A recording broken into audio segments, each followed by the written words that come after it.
భారతదేశానికి సంబంధించినంత వరకు రాజకీయాలకు సంబంధించినటువంటి సంవత్సరం ఇది కీలకం. కాబట్టి రాజకీయాలు ఎట్లా ఉండబోతున్నాయి? ఎవరు ఎవరు మళ్ళీ అధికారంలోకి వచ్చేటువంటి అవకాశం ఉంది? ముఖ్యమైనటువంటి పార్టీల పరిస్థితి ఎట్లా ఉండబోతుంది అనేటువంటిది విశ్లేషణ చేసుకోవచ్చు. ఇప్పుడున్నటువంటి ప్రధాన పార్టీలు కనుక తీసుకున్నట్టయితే బీజేపీ, కాంగ్రెస్ ఇద్దరు నాయకత్వాలు చాలా బాగున్నాయి. మీరు మోదీ గారి జాతకాన్ని తీసుకున్నట్టయితే వారిది కూడా తులా లగ్నమే.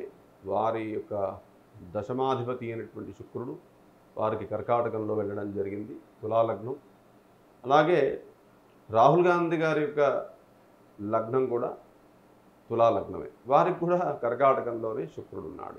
అయితే మిగతా గ్రహాలు మనం చూసినట్టయితే, అంటే గ్రహాల యొక్క స్థితిని కనుక చూసి అంతర్దశలు తీసుకున్నట్టయితే కొంత రాహుల్ గాంధీ గారికి కొంత అంతర్దశలు, పాపం రాహులో శని ఇత్యాది అంతర్దశలు సరిగ్గా లేకపోవడం వల్ల వారికి కొంత పుంజుకున్న, అంటే కాంగ్రెస్ పార్టీ పుంజుకుంటుంది, ముందు కన్నా కూడా పుంజుకుంటుంది, తప్పకుండా పుంజుకుంటుంది. కానీ వారు ఆశించినటువంటి గొప్ప ఫలితాన్ని ఈసారి వారు చూడకపోవచ్చు. తప్పకుండా మోదీ గారు మళ్ళీ ప్రధానమంత్రి అయ్యేటువంటి అవకాశాలు చాలా గట్టిగానే ఉన్నాయని చెప్పవచ్చు. వారికి ఇప్పుడున్నటువంటి అంతర్దశ మహర్దశలు గొప్పగా అనుకూలిస్తున్నాయి కాబట్టి, ముఖ్యంగా ఏప్రిల్ నుంచి మే మధ్యకాలంలో వారికి చాలా అనుకూలంగా ఉంది. అందువల్లనే వారికి చంద్రమంగళ యోగం, ద్వితీయంలో ఉన్నటువంటి చంద్రమంగళ యోగం అనుకోండి, వారికి ఉన్నటువంటి మిగతా గ్రహాల యొక్క స్థితిని బట్టి, అంటే దశమ స్థానంలో ఉన్నటువంటి గ్రహాలు వారికి రాజకీయ యోగాన్ని కనుక ఇద్దరికీ బేసి వేసి చూసినట్టయితే ఖచ్చితంగా మోదీ గారికి ఎక్కువగా మార్కులు వచ్చేటువంటి అవకాశం ఉంది. మంచి ఓట్లతో వారు మళ్ళీ తిరిగి అదే స్థానానికి వెళ్ళిపోయేటువంటి అవకాశం ఉంది. అయితే ఎప్పుడైనా మూడవసారి అనేటప్పటికీ కొంత నెగిటివిటీ ఉంటుంది. పూర్తి కాలం వారు చేస్తారా అంటే చేయకపోవచ్చు. నా అనుమానం ఏంటంటే వారు మళ్ళీ ఒక అడ్వైజర్గాను, లేకపోతే విపరీతమైనటువంటి ఆధ్యాత్మిక శక్తి ఉన్నటువంటి వ్యక్తి ఆయన కాబట్టి వారు ఈ సమస్య నుంచి, అంటే ఇంకా పరిపాలన మీద ఇంకా మక్కువ పెట్టుకుని ఇంకా రాజ్య పరిపాలన చేస్తూ ఉండాలి అనుకునేటువంటి స్థితిలో లేదు. ఎందుకంటే వారు ముందు నుంచి సనాతన ధర్మాన్ని కొంత బాగా నమ్మినటువంటి వ్యక్తి, దాన్ని బాగా ముందుకు తీసుకెళ్తున్నటువంటి వ్యక్తి. సనాతన ధర్మంలో మీరు తీసుకున్నట్టయితే మహాభారతం తర్వాత ధర్మరాజాదులు కూడా రాజ్యం వెళ్ళినప్పుడు ఇంకా ధర్మరాజు దగ్గరే తన పెద్ద తండ్రి ఉన్నప్పుడు వారికి అనేక సార్లు కృష్ణుడు ఇత్యాది వాళ్ళందరూ కూడా చెప్పడం జరుగుతుంది, ఇంకా ఎన్నాళ్ళు రాజ్యం మీద మక్కువ, ఇంకా ఎన్నాళ్ళు మీకు ధృతరాష్ట్రుడికి హాయిగా ఆయన ఉండిపోతాడు. ఇక్కడ ధర్మరాజు చాలా చక్కగా చూసుకుంటాడు, తన కొడుకుల కన్నా బాగా చూసుకుంటాడు. అప్పుడు మరి వారి తమ్ముడు వచ్చి, అన్నయ్య ఇదేమి ఇంకా నువ్వు రాజ్యం మోహం, కొడుకులు అనుకుంటూ రాజ్యం మీదే మోహంతో హాయిగా ఉంటున్నావు, ఇప్పటికన్నా ఈ దేహాన్ని చాలించి పరమాత్ముడి వైపు శ్రద్ధ చూపించడం అవసరం కదా అని చెప్పి మన సనాతన ధర్మం ఎప్పటి నుంచో చెప్తోంది అందరికీ. ముఖ్యంగా రిటైర్మెంట్ తర్వాత ఈ కాలంలో మీరు చూసినట్టు ఎక్కడ చూసినా భార్యాభర్తల గొడవలు ముఖ్యంగా తీసుకున్నట్టు అవుతాయి.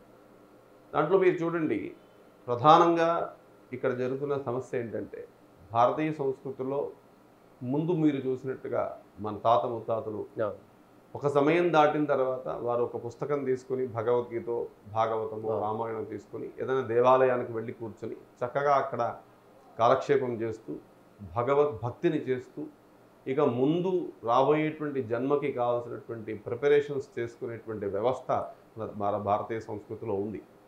ఇప్పుడు మీరు చూసినట్టయితే కాస్త తగ్గుతున్నట్టు అనిపిస్తుంది.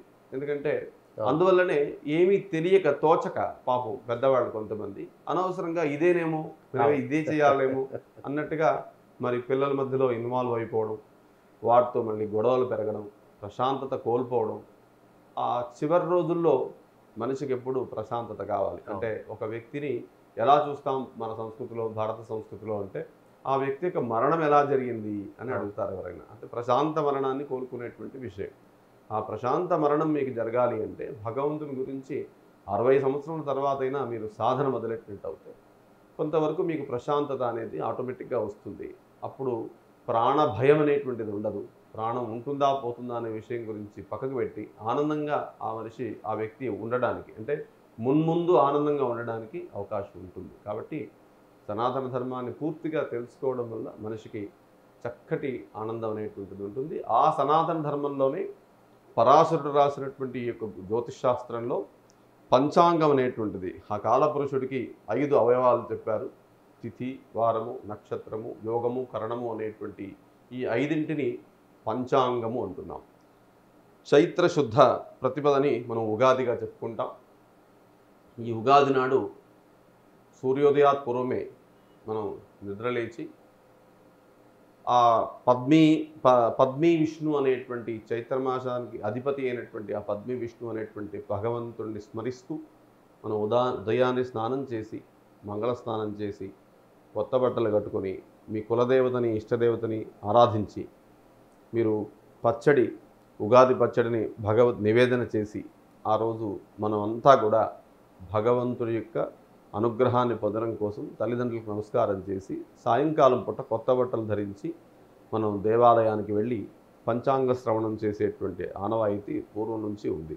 ఈ పంచాంగ శ్రవణం చేయడం వల్ల గంగా స్నాన ఫలితము, అంటే గంగలో స్నానం చేస్తే ఎంత ఫలితం వస్తుందో, ఒకరోజు మనం ఉగాది నాడు పంచాంగం విన్నట్టయితే అంత గొప్ప విశేషమైనటువంటి అనుగ్రహాన్ని ఇచ్చారు, అంటే అంత పుణ్యం సంపాదించుకోవచ్చు అని చెప్పారు. కాబట్టి ఆ కాలపురుషుడు అయినటువంటి 5 అవయవాల అంగాల గురించి తెలుసుకోవడమే పంచాంగం గురించి తెలుసుకోవడం.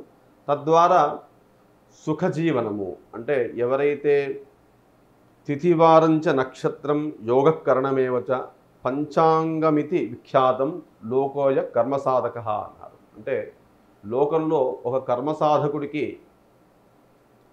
పంచాంగ వివరణ కనుక తెలిసినట్టయితే, నేను దాదాపుగా చిన్నప్పుడు నేను చదువుకున్నటువంటి రంగారెడ్డి జిల్లాలో చదువుకున్నటువంటి ప్రాంతంలో మా తాతగారు పురోహితం చేస్తుంటే వారి వెనుక మేము వెళ్ళినటువంటి అనేక సందర్భాల్లో చూసినట్టయితే, ఆ కాలంలో మేము పంచాంగం చదవడానికి వెళ్ళినప్పుడు నామమాత్రానికే పంచాంగం చదివేవాళ్ళం. కానీ అక్కడ ఉన్నటువంటి ప్రతి వ్యక్తికి, ప్రతి రైతుకి, ప్రతి సామాన్య వ్యక్తికి కూడా ఆ రోజు తిథి ఏమిటి, నక్షత్రం ఏంటి, యోగం ఏంటి, కరణం ఏంటి అనేటువంటి విషయం గురించి స్పష్టంగా అవగాహన ఉన్నటువంటి దేశాన్ని నేనే చూశాను. అంటే నక్షత్రాలు కూడా నోటికి చెప్పేటువంటి చుచుచులాశ్విని, లాలినులు, భరణి అని చెప్పి డైరెక్ట్గా మా ముందే కొన్ని పాఠాలు చెప్పేటువంటి, అంటే పెద్ద బాల శిక్షలో ఇవన్నీ ఉండేవి. ఇలాంటివి ఎప్పుడైతే మటుమాయం అయిపోయాయో, అవన్నీ కనబడకుండా అయిపోయాయో, అప్పుడు భారతీయ సంస్కృతిలో కొంత ఇబ్బంది రావడం. ఎందుకంటే మీరు ఒక యాత్ర ప్రారంభం చేస్తున్నారు, మీకు నక్షత్రానికి మీకు తారాబలం ఉందా లేదా, ఆనందాది యోగంలో నేను ప్రయాణం చేయొచ్చా లేదా, ఈ దిశగా నేను ప్రయాణం చేయొచ్చా లేదా, ఆనందాది యోగంలో ఉంటుంది. అది మనం చూసుకోవడం లేదు. ఎందుకంటే మీకు ప్రతిసారి మనకు వెళ్ళి గురుగారిని అడగడం అనేది కష్టం. అంటే అన్ని చోట్ల పురోహితులు అవైలబుల్ లేకపోవచ్చు. అయితే ఇది చాలా సామాన్యమైన విషయం. దీనికి పురోహితుల వరకు వెళ్ళాల్సిన అవసరం లేదు. ఏదన్నా పెద్ద వివాహము లేదా అలాంటి ఘట్టాలు ఉన్నప్పుడు మనం వెళ్ళి అడగాల్సిన అవసరం ఉండేది ఆ కాలంలో. మిగతా చిన్న చిన్న విషయాలు అక్కడ ఉన్నటువంటి లోకల్గా ఉన్నటువంటి వ్యక్తులు వారే నేర్చుకుని పంచాంగాన్ని చదివి ఈరోజు కూడా మీరంతా కూడా నేర్చుకోవచ్చు. చాలా సింపుల్ విషయమే, చాలా పెద్దగా కష్టపడాల్సిన అవసరం లేదు. దాంట్లో అట్లీస్ట్ ఇవాళ మనం తిథి ఏమిటి, నక్షత్రం ఏంటి అనేది మనం వచ్చే జనరేషన్కి మనం చెప్పగలిగినట్టు అయితే వారు కూడా దీని మీద శ్రద్ధ వహిస్తారు. తద్వారా ప్రతి ఒక్కరికి కూడా విజయం చేకూరుతుంది. తద్వారా ఆ వ్యక్తి ఇంకా ఉన్నత స్థితికి వెళ్ళగలుగుతాడు. అలా అందరూ ఉన్నత స్థితికి వెళ్ళడం వల్ల దేశం బాగుపడుతుంది. అలా దేశం బాగుపడడం వల్ల ప్రపంచం బాగుపడుతుంది అని నా ఉద్దేశం. మోడీ గారు అంటే మధ్యలో దిగిపోతారంటే త్యాగం చేసేటువంటి గొప్ప గుణం ఉన్నటువంటి వ్యక్తి అంటారా? తప్పకుండానండి. వారు అంటే ఇదేదో జాతకం ప్రకారం రాజకీయంలో చూసినట్టయితే చాలా మంచి ప్రశ్న అడిగారు. వారికి ఉన్నటువంటి గొప్ప యోగంలో ఖచ్చితంగా మోదీ గారికి రాజకీయం మీద ఒక రకమైనటువంటి అంటే ఇబ్బందులు కలిగే అవకాశమే లేదు. వారు స్వయంగా దిగిపోతే అలాంటి అవకాశాలు స్పష్టంగా కనబడుతున్నాయి. ఆ యొక్క పవర్ని వేరే వారికి ఇచ్చి లేదా వాళ్ళ పార్టీలోనే వేరే వ్యక్తుల వరకన్నా ఇచ్చి అక్కడి నుంచి వారు రాజకీయ సన్యాసమే తీసుకోవచ్చు, లేదా ఇతరత్ర వేరే పెద్ద పోస్టుకు వెళ్ళేటువంటి అవకాశం కూడా ఉంది, లేదా వారు పార్టీకి మట్టుకే ఒక సలహాదారుగా ఉండేటువంటి అవకాశము లేకపోలేదు. తెలంగాణకు సంబంధించినటువంటి రాజకీయం ఎట్లా ఉండబోతుంది అంటారు?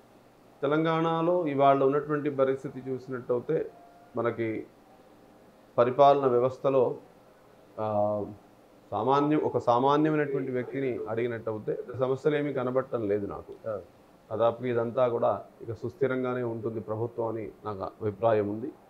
ప్రమాణ స్వీకారం చేసినటువంటి ఆ యొక్క సమయాన్ని చూసినట్టయితే కొన్ని ఉడుకుదుడుకులు ఉన్నాయి. ఆ, వాటి నుండి కూడా భగవంతుడి యొక్క అనుగ్రహంతో బయటపడేటువంటి అవకాశం ఉంది. తప్పకుండా ఈ యొక్క రాష్ట్రం కూడా సుభిక్షం అవుతుంది. అయితే ఇప్పుడున్నటువంటి ఈ ఏమంటారు పార్లమెంట్ కుజుడి యొక్క ప్రభావం అనుకోండి, శని ప్రభావం అనుకోండి, వర్షం అభావం అనుకోండి, ఇవన్నీ కూడా ప్రకృతితో సంబంధించిన విషయాలు. అది మానవ మాత్రుడు ఏమీ చేసేటువంటిగా లేదు. మనం ప్రభుత్వం మీద గట్టిగా తిరగబడినంత మాత్రాన ప్రభుత్వం ఏమంటారు ఈ గాలిని కానీ ప్రభుత్వంలో ఉన్నటువంటి పంచభూతాలని కానీ వాటిని కంట్రోల్ పెట్టుకునే స్థితి ఎవరికీ లేదు ఈ కాలంలో. కాబట్టి మనం అంతా కూడా వాటిలోనే ఉన్నాం. వాళ్ళు మనలాంటి మనుషులే. కాబట్టి తప్పకుండా వారికి ఈ క్రోధినామ సంవత్సరంలో కొన్ని ఇబ్బందులు తప్పకపోవచ్చు. ఆర్థికంగా వెనకబడి ముందునంత సాఫీగా ముందుకు వెళ్ళేటువంటి అవకాశాలు కనబడటం లేదు. అయితే దానికి సంబంధించి మీకు ఈ ఎలక్షన్స్ తర్వాత అంటే ముఖ్యంగా మే మొదటి వారం నుంచి 1 మే నుంచి బృహస్పతి ఆయన ఇప్పుడున్నటువంటి మేషరాశి నుంచి వృషభ రాశి సంచారం చేసినప్పుడు కొంతవరకు పార్టీ ఇంకా బలపడేటువంటి అవకాశం ఉంది. అయితే కేసీఆర్ గారికి కూడా లాభంలోనే మళ్ళీ బృహస్పతి వెళ్తున్నాడు. వారికి కూడా వారి పార్టీకి కూడాను కొన్ని అనుకూల సమయాలు ఉన్నాయి. మళ్ళీ తిరిగి పుంజుకునేటువంటి అవకాశాలు లేకపోలేదు. అయితే ఇప్పుడున్నటువంటి పరిస్థితులలో నాకు తెలిసి ఒక సామాన్యుడు సంతోషంగా ఉన్నాడు ఈ రాష్ట్రంలోనే అనిపిస్తూ ఉంది.